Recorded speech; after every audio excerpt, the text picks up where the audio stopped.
할렐루야. 네. 제가 2020년에 우리 교회를 이렇게 오게 돼서 처음 여러분들에게 설교를 시작한 그 내용이 사도행전이었습니다. 그래서 사도행전의 1장부터 28장까지 시리즈로 이렇게 설교를 했고, 그 사도행전 다음에 야고보서, 그 다음에 마가복음, 그 다음에 빌레몬서, 그리고 우리 주님이 가르쳐 주신 기도, 그리고 이제 지난주까지 데살로니가 전서를 이렇게 말씀을 전했습니다. 이렇게 어떤 한 책을 택하여서 통으로 이렇게 설교를 하는 이유 중에 하나가, 사실 우리가 가지고 있는 성경에, 특별히 신약 같은 경우는 많은 부분이 편지입니다. 근데 사람이 편지를 받았다고 한번 가정을 해보십시오. 내가 이제 편지를 한 통 받았는데, 편지를 한 소절만 읽고 다음에 읽어야지 하고 보관을 했다가 이렇게 놔뒀다가 한 1년쯤 후에 참 그때 그 편지 덜 읽었지 하고 다시 꺼내서 편지 읽고, 그러면 이 편지의 내용이 다 이해가 될까요, 안 될까요? 아마 안 될 거예요. 그래서 어쨌든 한 권의 책, 한 통의 편지라면 1장 1절부터 마지막 절까지 통으로 이렇게 쭉 읽고 묵상하는 것이 성경을 바르게 이해하는데 도움이 되겠다 하는 생각이 있습니다. 그래서 제가 가능하면 설교를 할 때 책을 한 권 선택을 하면 처음부터 이제 마지막까지 쭉 설교를 하는 그런 패턴을 가지고 있습니다. 그렇게 이해를 해주시면 좋겠습니다. 그런데 제가 우리 교회를 부임해서 지금까지 3년 동안 신약 본문만 가지고 설교를 했더라고요. 그래서 데살로니가 전서를 설교하면서 다음 본문을 어떤 말씀으로 우리 딤돌교회 지체들에게 말씀을 증거해야 될까 하고 기도하고 고민을 하다가 결정적으로 이제 마음의 생각은 가지고 있었지만 지난번 이스라엘을 2주 동안 다녀오면서 제 마음에 출애굽기를 가지고 좀 우리가 묵상을 하고 설교를 하면 참 좋겠다 이런 생각을 했습니다. 그런데 어제 마침 이게 제가 아무런 소통이 없었는데 우리 학생부에서 성막 체험을 다녀왔습니다. 그래서 이제 저보고 어제 저녁 때 학생부 설교를 좀 해주세요. 그런데 성막 체험하고 와서 바로 듣는 설교입니다. 그래서 제가 성막을 이렇게 하나하나 들어가는 입구인 문에서부터 지성소 언약궤까지 우리 학생들이 이해할 수 있는 쉬운 말로 설명을 쭉 했습니다. 그러면서 제 마음에 이게 하나님께서 여러 가지 이 상황들, 물론 제 개인적으로 저에게 되어지는 일들이긴 하지만 이 출애굽기를 말씀을 나누는 것에 대해서 기뻐하시는구나 하는 확신을 가졌습니다. 이 출애굽기라고 하는 제목이 사실은 원래부터 이 이스라엘 백성들이 가지고 있는 이 모세가 기록한 5권의 성경 가운데 두 번째 책인 이 출애굽기가 원래 제목이 출애굽기는 아니었습니다. 이 출애굽기는 제가 전에도 여러분들에게 말씀드린 적이 있었는데, 이스라엘 백성들이 가나안에 정착해 살던 그 백성들이 아수르나 또 바벨론의 공격들, 또 주변 나라들과의 전쟁뿐만 아니라 여러 가지 상황들 때문에 고국을 떠나서 주변 나라들에 많이 흩어져서 살았습니다.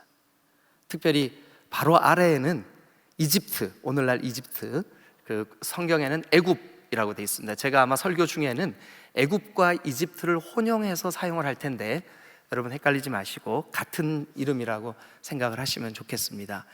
애굽 지역으로도 많이 이스라엘 백성들이 흩어졌고, 또 북쪽으로도 오늘날의 시리아나 터키 지역으로도 많은 사람들이 흩어져서 디아스포라, 그러니까 흩어진 사람들, 그런 사람들이 살아가고 있었습니다. 그런데 그 이스라엘 백성들 가운데 어떤 고민이 생겼냐 하면, 우리가 하나님의 백성이야. 하나님이 우리 아브라함 때부터 우리 조상의 하나님, 그리고 우리의 하나님, 그리고 우리 후손들의 하나님이신데 우리 자녀들이 우리의 언어를 잃어버리는 거예요. 우리도 우리의 자녀들이 미국이나 이런 곳에 이민 가 있으면 뭐 2세 때까지는 그래도, 그러니까 이민간 당사자의 자녀들은 한국말을 어떻게 이렇게 배우기도 하고 한다고 치시자고요. 근데 3세가 지나고 4세가 되면 말을 잃어버리죠. 그래서 이스라엘 백성이지만 이스라엘 말을 잃어버린 사람들에게 어떻게 하면 이 구약 성경을 좀 읽게 할 수 있을까? 그래서 그 이스라엘 백성들 가운데 70명의 이 서기관이나 혹은 이 성경의 전문적인 지식을 갖고 있는 그런 사람들이 이집트에 있는 알렉산드리아라고 하는 곳에서 70명이 모여서 구약 성경의 그 히브리 말을, 그 다음 세대들인 그 히브리 말을 잃어버린 사람들도 읽을 수 있도록 헬라 말로 번역하는 작업을 했습니다. 그래서 그 번역을 70인역이라 그럽니다. 그런데 그 70인역 번역본의 제목을 엑소도스라고 하는 헬라 말을 써서 이 출애굽기의 제목을 붙였습니다. 그래서 그때부터 이 제목이 탈출 이야기, 탈출기. 그래서 이 엑소도스라고 하는 말의 뜻이 탈출, 떠남, 밖으로 나감, 뭐 이런 뜻이 있습니다. 그래서 그 70인역이 번역한 엑소도스라고 하는 말을 한국 번역 성경에는 출애굽기 이렇게 번역을 해서 오늘 우리가 이 성경을 보고 있습니다. 그러면 여러분 생각에 그러면 그 엑소도스라고 하는 제목이 붙기 전에는, 그러니까 이스라엘 사람들이 원래부터 이 책을 뭐라고 불렀습니까? 하는 질문이 생길 거예요. 자, 1절 같이 읽겠습니다. 1절 다 같이 읽습니다. 시작. 각각 자기 가족을 데리고 애굽에 이른 이스라엘의 아들들의 이름은 이러하니. 지금 이게 번역됐기 때문에 우리말 성경에는 야곱과 함께 각기 자기 가족을 데리고 애굽에 이른 이스라엘 사람 아들들의 이름은 이러하니 이렇게 돼 있지만, 원어에는 제일 먼저 뭐가 나오냐 하면 아들들의 이름은 이렇다, 즉 이름은 이것이다, 그리고 아들들의 이름은 이렇게 나와요. 그러니까 히브리어로 되어 있는 이 출애굽기의 원래 문장은 제일 앞에가 이름은 이것이야. 누구의 이름이요? 야곱의, 이스라엘의 아들들의 이름, 이렇게 시작을 합니다. 그래서 이 책의 제목을 이름은 이러하니 라고 붙였어요. 그러니까 이스라엘 백성들이 모세로부터 전해받은 이 5권의 성경 중에 두 번째 책인 출애굽기, 우리말 성경의 출애굽기는 원래 제목이 이름은 이러하니예요. 원래 제목이, 책 제목이. 근데 그 이름이 도대체 무슨 이름일까? 무슨 이름이냐 하면, 저 아브라함 때부터 하나님이 너는 내 백성이야, 나는 너의 하나님이야. 다시 한번요. 너는 내 백성이야, 나는 너의 하나님이야.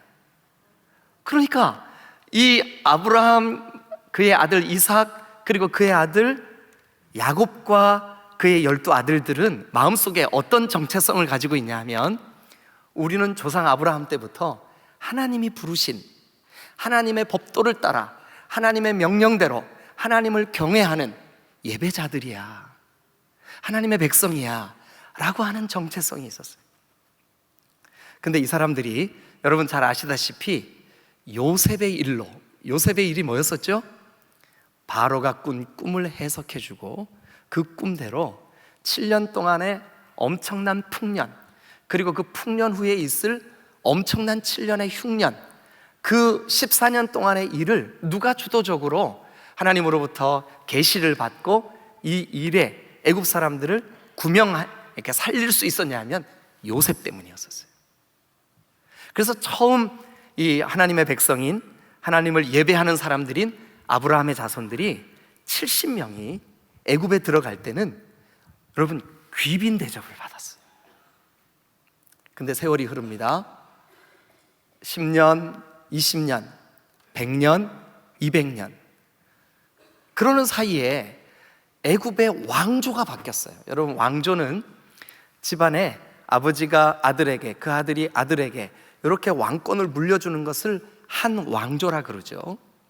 그런데 이 이스라엘 백성들이 애굽에 종살이하는 그 400년 동안 왕조의 교체가 있었어요. 근데 새롭게 왕이 된 그 왕조는 안타깝게도 이스라엘 백성들을 아주 싫어하는 왕조가 권력을 잡았어요. 그러면서 이스라엘 백성들은 그때부터 귀빈 대접을 받던 사람들이 이제는 노예가 됐어요. 종노릇하게 되었어요. 애굽은 이스라엘 백성들을 억압했고 그들의 노동력을 착취했어요. 그들을 채찍으로 때렸고 그들을 보상치 않으며 그들의 노동력을 강제로 뺏었어요. 이스라엘 백성들은 고통에 시달렸습니다. 그런데 여기에는 하나님의 놀라운 섭리가 있었어요. 그들이 원래 애굽에 처음 들어갈 때 그들은 하나님의 백성이었어요. 하나님을 예배하는 삶을 살아야 했고 하나님이 그들을 구별하여 너는 내 백성이야, 나는 너희의 하나님이야 했던 정체성을 다 잃어버린 거예요. 그래서 하나님이 그들에게 거룩하게 구별된 내 백성이라고 하는 정체성을, 아니 너희들은 예배자야 라고 하는 정체성을 회복시켜 주실 목적으로, 그들에게 그것을 다시 심어줄 목적으로 애굽에 종살이하던 그들, 그 고통 가운데 있는 그들을 출애굽, 엑소도스, 탈출시키기로 작정했습니다. 그 기록이 출애굽기입니다. 그래서 출애굽기는 두 가지를 놓치지 말고 끝까지 가야 됩니다. 하나는 뭐냐 하면 너는 내 백성이야, 우리의 정체성이에요. 또 하나는 우리를 지금 이곳에서 탈출시키는 목적은 예배하게 하려고 그래. 예배자라고 하는 정체성, 두 가지. 자, 다시 한번요. 너는 내 백성이야, 너는 예배자야. 한 번만 따라 할까요? 너는 내 백성이야, 내 백성이야. 너는 예배자야. 예배자야. 네. 자, 우리가 출애굽기를 이제 한 장 한 장 살펴보면서 말씀을 나눌 텐데, 이 말씀을 통해서 우리가 놓치지 말고 계속해서 붙잡고 있어야 되는 게 있어요. 뭐냐 하면 우리의 정체성을 알아가는 작업이에요. 우리의 정체성을 알아가는 작업. 하나님은 어떤 하나님이실까? 그 하나님이 거룩하게 구별하여 내 백성이라고 택한 우리는 어떤 삶을 살아야 될까? 그리고 궁극적으로 우리를 택하시고 구별하셔서 저 노예, 저 억압, 저 고통 가운데서 구출해내신 하나님이 우리를 어디로 이끄시는 걸까? 그 최종 목적지는 예배의 자리예요. 예배의 자리. 이것을 말씀을 통하여 나눌 때 저와 여러분들은 좀 기대해 주시고, 저도 기도하는 마음으로 정말 하나님 앞에서 이 말씀을 묵상하고 연구해서 설교하도록 그렇게 하겠습니다. 우리 같이 이 출애굽기를 나누는 동안 저와 여러분들의 정체성을 회복하는 소중한 기회가 되시기를 주님의 이름으로 축원합니다. 아멘. 자, 그러면 오늘 1장은 일단 우리가 이 이스라엘 백성들을 애굽에서 출애굽시키시는 하나님은 어떤 분일까? 한번 따라하죠. 하나님, 당신은 누구십니까? 하나님, 당신은 누구십니까? 자, 일단 우리가 성경을 좀 몇 군데 찾겠습니다. 먼저 창세기 12장 2절을 한번 가보시죠. 창세기 12장 2절 다 같이 읽겠습니다. 시작. 내가 너로 큰 민족을 이루고 내게 복을 주어 내 이름을 창대하게 하리니 너는 복이 될지라. 여러분, 이 창세기 12장은 하나님이 아브라함에게 주신 약속이에요. 근데 이 약속을 주실 때 아브라함은 자녀가 없었어요. 근데 그 아브라함에게, 여러분 다시 한번 읽어보실래요? 이렇게 돼 있습니다. 뭐라고 돼 있냐 하면, 아브라함아, 내가 너로 뭐를 이루게 하겠대요? 큰 민족을 이루게 할 거야. 약속치고는 너무 황당한 거예요. 왜냐하면 아들도 하나 없는데 노인네인 아브라함에게 하나님이 이렇게 약속합니다. 내가 너로 하여금 큰 민족을 이루게 할 거야. 자, 여기서 끝나는 것이 아니라 하나님이 또 아브라함에게 약속을 또 하십니다. 15장 13절 14절 창세기입니다. 15장 13절 14절. 자, 13절부터 같이 한번 읽죠. 시작. 여호와께서 아브라함에게 이르시되 너는 반드시 알라 내 자손이 이방에서 객이 되어 그들을 섬기겠고 그들은 400년 동안 내 자손을 괴롭히리니 그들이 섬기는 나라를 내가 징벌을 찌며 그 후에 내 자손이 큰 재물을 이끌고 나오리라. 아멘. 예, 여러분 여기 보니까 13절과 14절 누구에게 주신 약속이라고요? 아브라함. 지금 우리가 펴놓은 출애굽기 1장으로부터 최소한 400년 거슬러 올라가고 거기서 또 200년을 거슬러 올라가야 발견할 수 있는 아브라함에게 하나님이 뭐라 그랬냐면 네 자손이 이방 나라에서 객이 될 거야. 그리고 그 나라 사람들이 네 자손을 고통스럽게 할 건데 400년쯤 지나면 거기서 탈출할 거야. 나올 때 많은 재산을 가지고 나오게 될 거야. 여러분, 아직 600년, 아니 아들도 하나 없는 아브라함에게 하나님이 주신 약속이에요. 세월이 흐릅니다. 아브라함이 드디어 100세에 아들 이삭을 얻습니다. 하나님이 주셨죠. 그리고 그 이삭도 나이 들어 늦게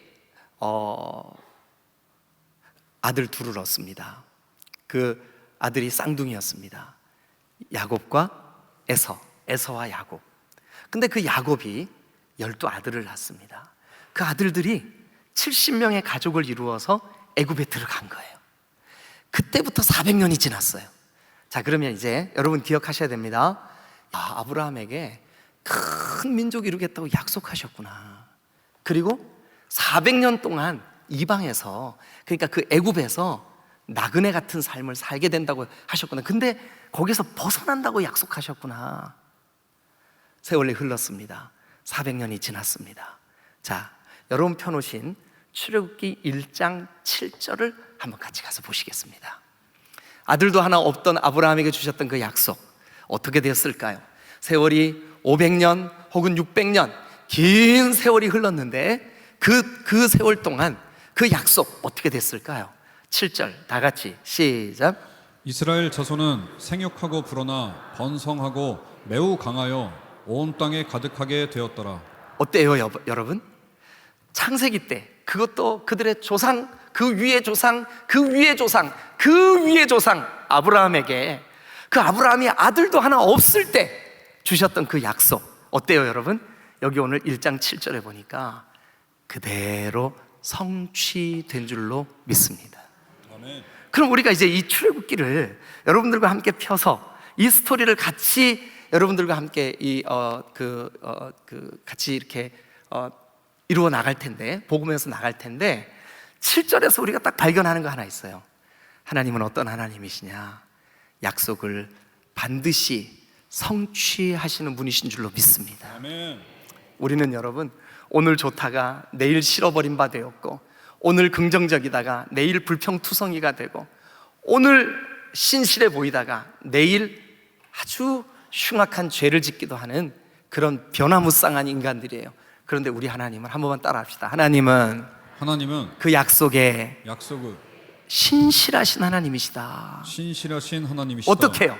반드시 성취하시는, 아들 하나 없던 아브라함에게 하신 약속 400년 500년이 지나 그대로 이루시는데 1장 7절 이스라엘 자손은 생육하고 불어나 번성하고 매우 강하여 그 온 땅에 애굽에 그 이스라엘 백성들의 수가 가득할 만큼 큰 민족을 이룬 줄로 믿습니다. 아멘. 우리 하나님 약속을 반드시 성취하시는 하나님이신 줄로 믿습니다. 아멘. 그런데 문제가 있어요. 뭐냐 하면 7절은 우리가 딱 볼 때 이야, 우리 하나님 약속을 성취하시는 분이구나. 그런데 8절부터의 그들의 현실은 그렇지가 못했어요. 어땠냐 하면 8절 요셉을 알지 못하는 새로운 왕, 아까 제가 왕조가 바뀌었다 그랬죠. 요셉과 이스라엘 백성들을 선대했던 왕조는 사라지고 이제 이방 족속들, 애굽인들이 아닌 사람들에 대해서 아주 적대시하고 경계하는 왕조가 애굽의 왕조가 되었어요. 애굽의 바로가 되었다고요. 그런데 그 왕이 일어나서 그가 애굽 백성들에게 이렇게 말을 합니다. 뭐라고 그러냐 하면 9절 이 백성 이스라엘 자손이 우리보다 많구나, 우리보다 강하구나, 아이고 우리 마음에 두려움이 있다, 우리 지혜롭게 해야 되겠다. 저 사람들이 만약 우리가 다른 족속들과 전쟁을 하게 되었을 때 배반해서 우리 대적들과 합하여 우리를 치면 우리는 그때 치명적이 될 거야. 자, 우리 지혜롭게 하자. 그래서 이 새로운 왕이 짜낸 지혜가 뭐냐 하면, 자, 여러분 11절을 다 같이 읽겠습니다. 11절 다 같이 시작. 감독들을 그들 위에 세우고 그들에게 무거운 짐을 지어 괴롭게 하여 그들에게 바로를 위하여 국고성 비돔과 라암셋을 건축하게 하니라. 예, 저들이 지금 점점 더 생육하고 번성하고 큰 민족을 이루고 안 되지, 안 되지. 근데 우리는 알아요. 그게 누구의 약속이에요? 하나님의 약속이라는 걸 알아요. 그러나 바로 애굽의 왕은 어때요? 두려운 거야, 마음에. 저들이 우리보다 더 커지니까. 그래서 감독들을 세워가지고 그들을 압제합니다. 꼴뚜 새벽에 출근시킵니다. 밤 11시, 12시까지 일을 시킵니다. 어느 정도로 어마어마한 역사를 이들에게 짐을 지우냐 하면, 여러분들에게 사진을 한 3컷 정도 보여드리겠습니다. 먼저 첫 번째 그림은 이 감독들이 이스라엘 백성들을 아주 고통스러운 그 고역을 시키는 일들입니다. 여기에 여러분 이 사진이 좀 뒤에서도 선명하게 보일지 모르겠는데, 이 사진에 보면 채찍을 들고 높은 곳에서 내리치는 사람들이 감독들이에요. 그런데 그 마차를 끌고, 그리고 여러분 여기 사진에 보면 우상을 실은 마차 위에 금빛 그 우상이 하나 올라와 앉아 있죠. 그리고 그 정면에는 오벨리스크, 이렇게 아주 높게 세워진 그게 있죠. 저게 다 우상을 숭배하는 도구들이에요. 그러니까 이 이스라엘 백성들, 그들의 정체성이 뭐예요? 하나님의 약속의 후손들 아니에요? 하나님의 백성들 아니에요? 예배의 자들 아니에요? 그런데 그들이 살아가야 할 현실은, 그들이 비록 생육하고 번성해서 하나님의 약속대로 됐지만, 그러나 그들의 현실은 너무 고통스러운 거죠. 힘들고 착취당하고 억압받고. 그 다음 사진을 보면 여러분 알 수 있듯이 이런 어마어마한 돌을 쪼아 만드는 이런 것들을 만들어야만 했어요. 오늘 우리 성경에는 국고성을 만들었대. 이 국고성은 뭐냐면 적들이 쳐들어오기 전에 돌로 성을 쌓는데, 적들을 방비할 목적으로 어마어마한 넓이와 길이로 성을 쌓는데, 그 일을 다 누구에게 시켰느냐? 이스라엘 백성들에게 시킨 거예요. 그 다음 사진을 보면 여러분 알 수 있듯이 이 엄청난 신상들, 우상들, 이런 것들을, 여러분 사람이 그 옆에 관광객이 서 있으니까 이 사이즈가 비교가 되죠, 그죠? 예. 이 정도로 큰 이런 역사를 이 노예들인 히브리 사람들, 이스라엘 백성들에게 그 일을 하게 했어요. 그러니 여러분 7절까지 볼 때는, 야, 이스라엘 백성들이 하나님의 약속대로, 하나님은 약속을 성취하시는 분, 아주 생육하고 번성했구나. 그런데 8절부터 11절 말씀의 내용은 현실이에요. 아픔이에요. 눌려 있어요. 그들의 시간, 그들의 자유, 그들의 노동력 다 빼앗겼어요. 고통받고 있어요. 자, 그 고통받고 있는 현실. 그런데 12절이 이렇게 시작합니다. 그러나, 여러분 성경에 동그라미 한번 쳐보세요. 그러나. 이 그러나라고 하는 연결고리, 접속사는 앞에 상황은 이렇지만 반대가 뭐가 있다는 거예요. 그러나예요. 여러분 언제든지 그러나라고 하는 말은 그렇잖아요. 비록 앞에는 이렇지만, 앞에 어땠는데요? 고난받고 있고 눌려 있고 억압받고 채찍맞고 그러고 있지만, 그러나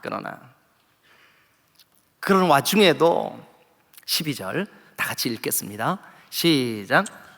그러나 학살이 받을수록 더욱 번성하여 퍼져나가니 애굽 사람이 이스라엘 자손으로 말미암아 근심하여.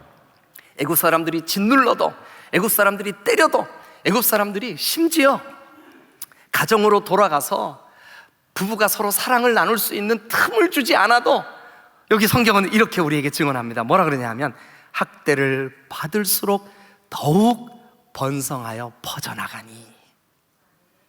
야, 하나님의 백성, 하나님의 자녀들 학대를 당하고 압제를 당해도 더욱 번성해 나가는 그러나예요. 그러나. 그래서 그 애굽의 왕 바로와 그의 감독들은 12절 보세요. 13절 보세요. 이스라엘 자손에게 일을 엄하게 시켜 14절 보세요. 어려운 노동으로. 그래서 이 모든 고통과 어려움들이 여러분 14절 끝에 보니까 일이 모두 엄하였더라. 그리고 이제 애굽 왕이 히브리 산파들을 이게 이제 산파 악이 날 때 오늘날로 말하면 산부인과 의사들이겠죠, 그죠? 예, 그 산파들을 다 불러 모았어요. 그래가지고 그 대표자인 십부라와 그리고 부하라고 하는 사람을 불러서 애굽 왕이 직접 명을 내립니다. 뭐라 그러냐 하면 너희는 히브리 여인을 위하여 해산을 도울 때 만약 태어나자마자 그 아이를 딱 살펴봐서 아들이면 그를 죽여버려라. 아니 산부인과 의사에게 뭐라 그러냐면 아들 나면 죽여, 딸만 살려. 그러니 오늘날 대한민국의 분위기와 비슷했을 것 같아요. 요즘도 그러잖아요. 산부인과에서 딸 나면 경사 났네, 우리 집안에 경사 났네. 아들 나면 아이고 어쩌다가 아들 났어, 안 됐구만. 안 그런가요? 어쨌든 지금 이 히브리인들이 그런 분위기가 됐어요. 그런데 여러분 또 한 번 그러나가 나와요. 12절에 그러나, 현실은 그렇지만 그들이 학대를 받을수록 번성했다라는 그러나. 그런데 17절의 그러나를 보세요. 17절의 그러나에 여러분 중요한 어떤 이야기가 전개가 돼요. 그게 뭐냐면 산파들의 이야기예요. 산파들. 아까 그 산파들의 이름이 뭐였었죠? 십부라와 부하. 그들에 대한 이야기가 17절 그러나 뒤에 이렇게 연결돼서 나와요. 왜 갑자기 이스라엘 백성들 출애굽시키려고 하는 스토리 속에 산파들 이야기를 집어넣었을까? 우리에게 뭔가 들려주시는 메시지가 있는 거예요. 자, 17절을 봅니다. 그러나 산파들이 누구를 두려워했을까요? 하나님. 애굽 왕을 두려워했죠? 바로를 무서워했죠? 아니 크게 대답해 주세요. 누구를 두려워했어요? 하나님. 그렇습니다. 이 산파들이 명을 받은, 그러니까 명을 내린 애굽의 왕보다 누구를 더 두려워했느냐? 여기 성경이 증언합니다. 하나님을 두려워했습니다. 하나님을 두려워했어요. 그리고 여러분 신기한 일이 있습니다. 여러분 이 애굽의 왕은 눈에 보이는 왕입니다. 그러나 하나님은 보이지 않습니다. 애굽의 왕은 엄한 왕입니다. 그러나 하나님은 자비로우신 분입니다. 애굽의 왕은 즉각적으로 산파들을 살리기도 하고 죽이기도 할 수 있습니다. 그러나 하나님은 그들에게 가까이 와 계시지 않는 것 같이 느껴질 수도 있습니다. 그런데 산파들은 애굽의 왕보다 누구를 더 두려워했느냐? 하나님을 두려워했습니다. 그리고 또 20절 말씀을 보세요. 하나님이 그 산파들에게 어떻게 하셨을까요? 은혜를 베푸셨어요. 그러니까 이 산파들은 느낄 수 있었어요.